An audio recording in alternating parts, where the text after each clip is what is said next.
Académie Wang de médecine traditionnelle chinoise.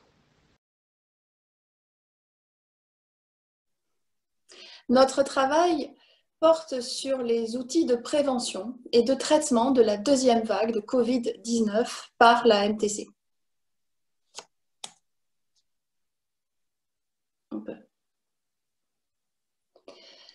Les constats tout d'abord. Après 9 mois d'évolution de cette pandémie mondiale de Covid-19, d'un côté, la médecine occidentale reste toujours engagée dans une course contre la montre, puisqu'à l'heure actuelle, aucun consensus thérapeutique n'est encore uniformisé dans le monde, pas plus qu'au sein de l'Union européenne. Les vaccins sont en cours de développement à l'aube de la deuxième vague. Du côté de la médecine traditionnelle chinoise, il existe depuis février 2020 un traitement officiel et validé de la Covid-19 à base de pharmacopée traditionnelle, mais la pharmacopée traditionnelle chinoise bénéficie en Europe d'un cadre légal très restrictif et contraignant, empêchant son utilisation à grande échelle. De plus, les sources de production de la pharmacopée traditionnelle se trouvent limitées face au déploiement de traitements en cas de pandémie.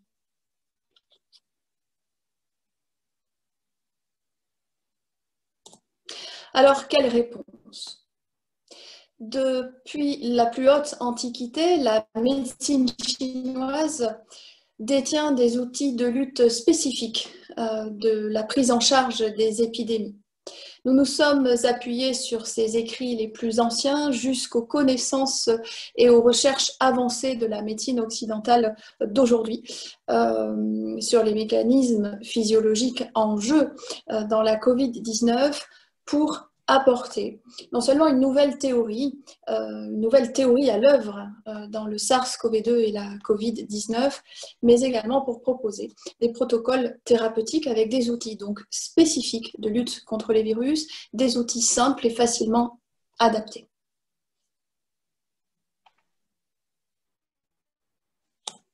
Du point de vue de la théorie, tout d'abord. Le SARS-CoV-2 s'est étendu sous tous les climats, sous toutes les latitudes, depuis 9 mois, en donnant une pathologie aux manifestations cliniques extrêmement variées, avec des degrés de sévérité également très disparates, allant des formes asymptomatiques jusqu'aux formes graves mortelles. Les séquelles sont également très variables selon les terrains individuels des patients. Tout ceci nous permet d'établir une nouvelle hypothèse d'un pervers toxique épidémique de nature neutre. Le SARS-CoV-2 est un pervers, selon nous, toxique épidémique de nature neutre. C'est ce caractère neutre qui permet, selon nous, au SARS-CoV-2 de s'associer aux 6 pervers externes climatiques saisonniers pour pénétrer la couche défensive des patients par le nez et la bouche, pour envahir et perturber l'énergie du poumon de chacun selon le terrain individuel. C'est ce caractère neutre qui donne la grande force au SARS-CoV-2 dans le déploiement de sa pathologie, la Covid-19.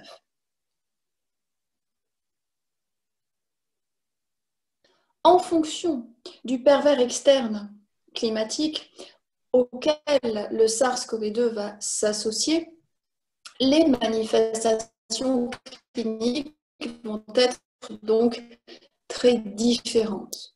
Il nous faudra adapter la théorie de médecine chinoise la plus pertinente. Ainsi, lorsque le SARS-CoV-2 s'associe à un pervers de type chaleur, vent-chaleur ou chaleur caniculaire, les manifestations cliniques seront celles d'une pathologie perverse toxique transformée en chaleur. Il faudra dès lors utiliser la théorie de diffusion des pervers selon les 4 couches, Wei-Qi-Yin-Sui.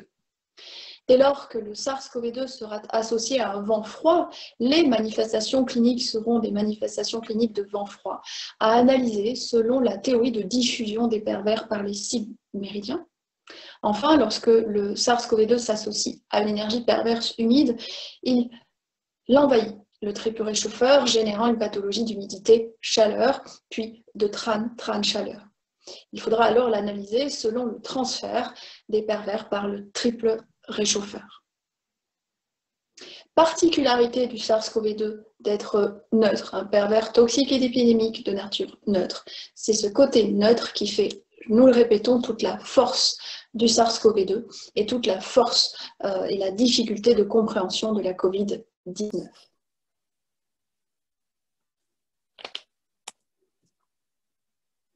Du point de vue des traitements, il nous faudra donc adapter à chaque phase spécifique de la COVID-19 des protocoles spécifiques et ajuster également, nous allons revenir là-dessus, le système immunitaire des patients à chaque stade pour une réaction la moins grave possible.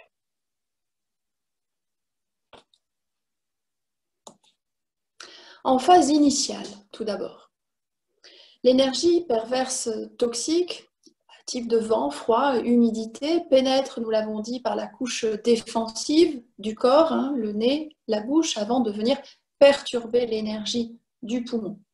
À ce stade, il faudra identifier et chasser le pervers, diffuser, faire descendre le qi du poumon, mais également transformer l'humidité et aller à la source de production de l'humidité au niveau de la rate en médecine chinoise pour couper toute production d'humidité et également harmoniser l'axe foie-rate de façon à prévenir l'emballement de la pathologie. Pour ce faire, en acupuncture, nous prescrivons la poncture de Regu, GI4, Liechui, P7, Tiantu, RM22, Fengshui, VB20, les 4 points en dispersion, associés à la pose de ventouse sur Datsui, le DM14, Feishu, V13, Ganshu, V18 et Pishu, V20. Un mot sur la particularité de la COVID-19 qui est de générer énormément d'humidité. Les autopsies des patients décédés de COVID-19 ont retrouvé dans l'immense majorité des cas d'importantes quantités de mucus dans les alvéoles pulmonaires des patients. La pose de ventouse sur Pishu permet, comme nous le disions au préalable, de couper la source de production des glaires en sollicitant le travail de transformation de la rate. De plus, nous savons maintenant que l'aggravation de la COVID-19 est due à un emballement du système immunitaire de façon anarchique et incontrôlable, appelé l'orage cytokinique. Cet orage cytokinique intervient d'autant plus que le qi du foie est bloqué chez les patients. Il convient d'expérience d'harmoniser l'axe foie-rate pour éviter cet emballement et ce tournant dû à l'orage cytokinique des patients. C'est le rôle à ce stade-là de l'association Ganshu et Pishu, V18 et V20. La moxibustion peut être également proposée, notamment chez les patients faibles, la moxibustion de Zhusanli E36 afin de renforcer le qi viscéral, le qi global du corps et de prévenir la fragilité des patients. La pratique du Qigong peut également être très importante à ce stade-là, le Taiji Chiao Qigong et le Yu Yin Kong.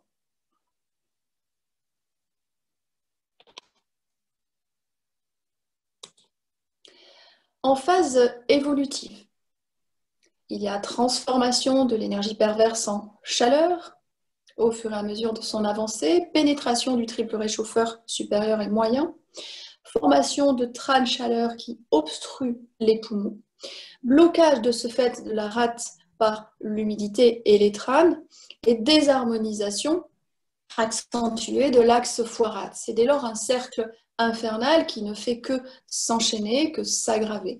La désharmonie de l'axe foie-rate laisse s'accumuler de l'humidité et c'est l'envahissement de plus en plus fort du triple réchauffeur qui est alors à l'œuvre. Les principes de traitement à cette phase-là consistent à rafraîchir la chaleur, chasser les toxines éliminer l'humidité, faire descendre et diffuser le qi du poumon, et bien entendu donc d'harmoniser l'axe foie-rate.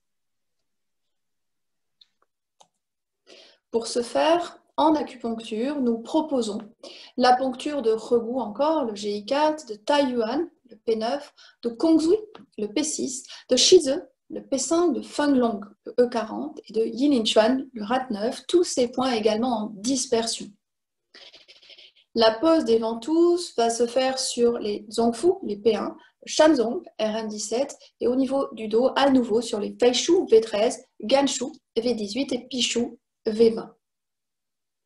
Ces phases peuvent correspondre aux formes modérées avec mise sous oxygénothérapie de nos patients. La pharmacopée chinoise est à ce moment-là préconisée avec la décoction Tinfei Pai Du Tang, la décoction qui rafraîchit le poumon et chasse les toxines.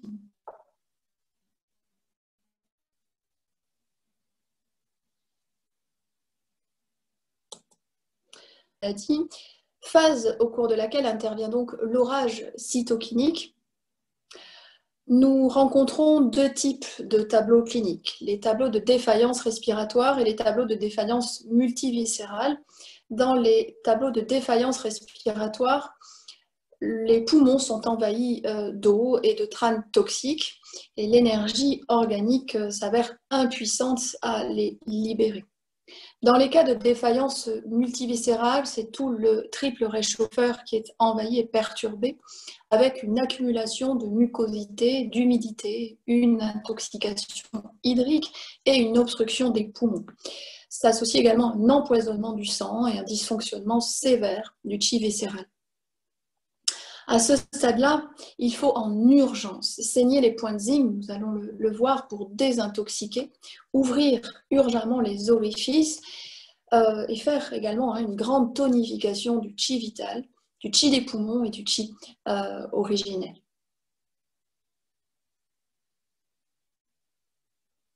Pour ce faire, le protocole consiste donc en urgence à saigner les points Shaoshang, le P11, Yinpai, le RAT1 et Dadun, le foie 1. Tout cela, on l'a dit, pour désintoxiquer le patient en parallèle de l'oxygénothérapie.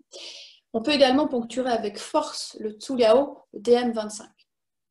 Ces points permettent une remontée considérable et immédiate de la saturation en oxygène. Pour la grande tonification du qi vital, on peut pratiquer la moxibustion sur le Shen Shui RM8, Shuifen RM9, Guanyuan RM4. Ces séances d'acupuncture et de moxibustion à ce stade-là doivent être pratiquées de façon quotidienne, voire bi-quotidienne, avec des résultats vraiment considérables. La pharmacopée est également préconisée en fonction des différents tableaux cliniques. On peut utiliser Chiang Mai San pour une grande tonification du qi. On peut utiliser Tingli Tazao Xifeitang pour désencombrer le poumon. On peut également utiliser Xubiting pour rafraîchir le sang et éliminer les toxines. Enfin, une fois le patient sorti d'affaires, il reste la phase de convalescence qui peut s'avérer très longue en fonction des terrains. Cette phase de convalescence qui, dans la majorité des cas, laisse un tableau de faiblesse de l'énergie du poumon, de la rate et du foie. Le principe de traitement consiste donc à remonter, renforcer ces trois énergies. Nous proposons pour cela la poncture de Zusanli E36, Regou GI4, Zhongwan RN12 et Chihai RM6, ces 4 points en tonification. La diététique peut être intéressante à ce stade-là en proposant à notre patient une alimentation légère, facilement digérée, comme de façon anecdotique, mais loin d'être équivoque, la soupe au haricot mungo, la soupe de radis. Des alimentations donc très légères qui vont permettre également de reconstituer les liquides purs. Après ces protocoles de traitement de la Covid-19 aux différentes phases, il est important de nous recentrer également sur les outils préventifs à l'aube de la deuxième vague.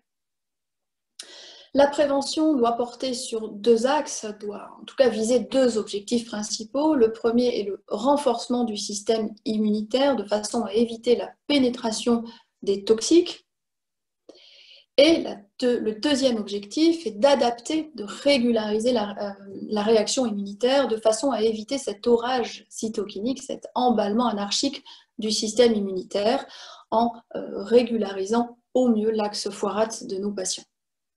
Cette prévention s'articule, et c'est là le tour de force de la pensée dialectique de médecine chinoise, sur trois axes, trois piliers fondamentaux.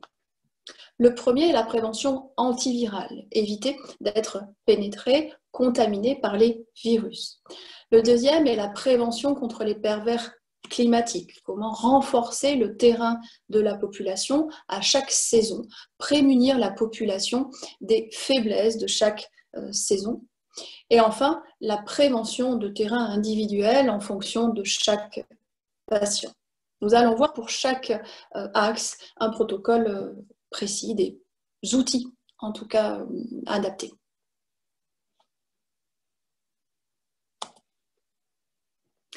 La prévention antivirale, tout d'abord. Nous connaissons la prévention de masse qui est proposée de façon uniforme dans tous les pays au monde, avec l'application des gestes barrières, le port du masque, le lavage des mains, la désinfection à l'alcool et toutes les mesures de distanciation sociale qui peuvent être prises afin de prémunir des contaminations virales. Mais il y a également en pharmacopée traditionnelle chinoise la possibilité d'utiliser face à ce pervers de nature neutre des produits connus pour avoir des propriétés antivirales à large spectre. C'est le cas par exemple de Banlangen, de Huangqin et de Shengjiang qui peuvent être conjointement utilisés pour éviter une contamination par le SARS-CoV-2.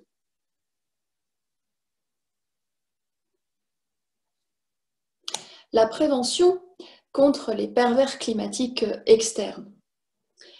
Cette prévention consiste à renforcer le qi organique et à adapter l'énergie défensive de nos patients, des populations, même à plus large échelle, en fonction du climat et de la géographie locale. Prenons par exemple le cas des pays eurasiens qui évoluent sous couvert d'un climat tempéré. À l'entrée d'automne, pour se prémunir des vents froids d'automne, il est important de réguler le qi du poumon de façon à renforcer l'énergie défensive du corps, le fei qi. Pour ce faire, en acupuncture, on peut tout à fait poncturer le taiyuan, le P9, et le jingchu, le P8, le point ben, racine des poumons. La moxibustion peut s'appliquer sur le fei shu, V13. La pharmacopée peut utiliser des plantes, des produits comme sangye, paipu, xuanbeimu. La diététique nous permet de nous tourner vers l'ingestion d'amandes douces, de bulbes de lys. Et la pratique du Qigong est également très importante dans ces axes de prévention-là, notamment la pratique du Yin Gong.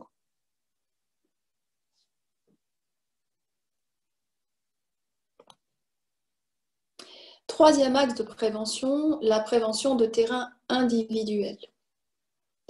Nous savons maintenant que les populations affaiblies de par leur grand âge ou les comorbidités sont les plus à même de souffrir de la Covid-19 et des formes graves de Covid-19. Il faut donc renforcer l'immunité des populations les plus faibles. Pour cela, la poncture de Hou, Dazui peut être intéressante, E36, Zosanli.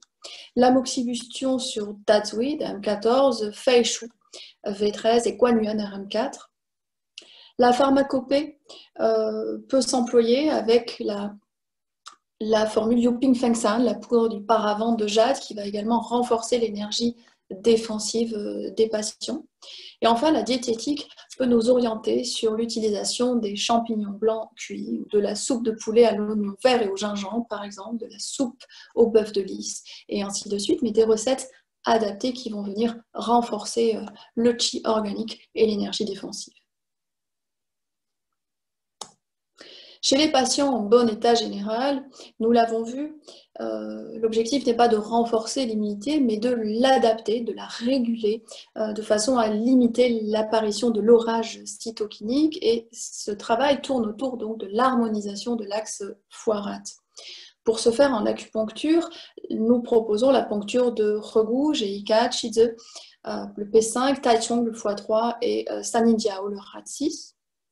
La pharmacopée nous permet de prescrire le Xiao Shai Rutang, la décoction petit buplèvre ou la petite décoction de buplèvre qui va régulariser l'axe foie-rate et libérer les poumons.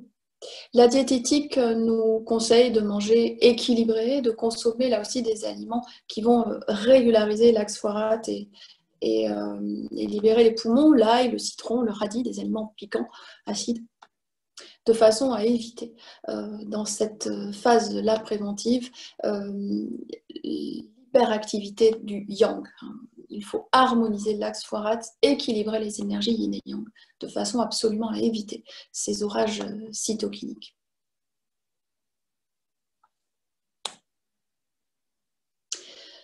Nous avons vu au fil de cet exposé la répétition de l'harmonisation de l'axe foie-rate, que ce soit dans les phases initiales jusqu'aux phases les plus critiques de la Covid-19. Cet axe foie-rate nous semble vraiment la pierre angulaire, tant du traitement de la Covid-19 que du travail des outils préventifs. L'orage cytokinique que nous avons du mal à contrôler, nous avons eu tant de mal à appréhender et à contrôler avec les outils de la médecine occidentale, cet orage cytokinique tourne vraiment sur le dysfonctionnement du point de vue de la médecine chinoise de cet axe dynamique entre le foie et la rate. Il faut vraiment éviter l'hyperactivité du yang, la surpression de cet axe foie-rate. C'est la particularité de ce SARS-CoV-2.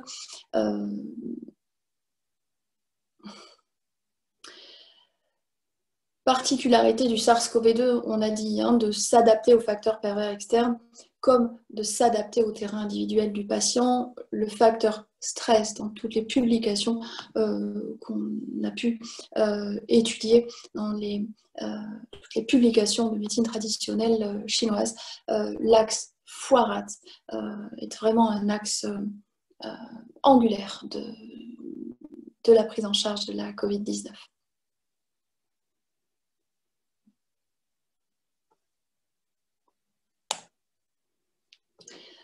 Pour conclure, la médecine chinoise traditionnelle offre des outils réellement spécifiques de lutte contre les épidémies virales, des outils efficaces, simples à mettre en pratique, économes, des outils qui permettent de se prémunir d'une contamination à l'aube de la deuxième vague, ça nous paraît indispensable, des outils qui permettent également de traiter les Covid-19, de rétrograder les formes graves en formes modérées et ainsi de suite, de réduire également la mortalité. C'est dans l'association des deux médecines que nous saurons trouver des outils pour une médecine plus forte. Nous vous remercions.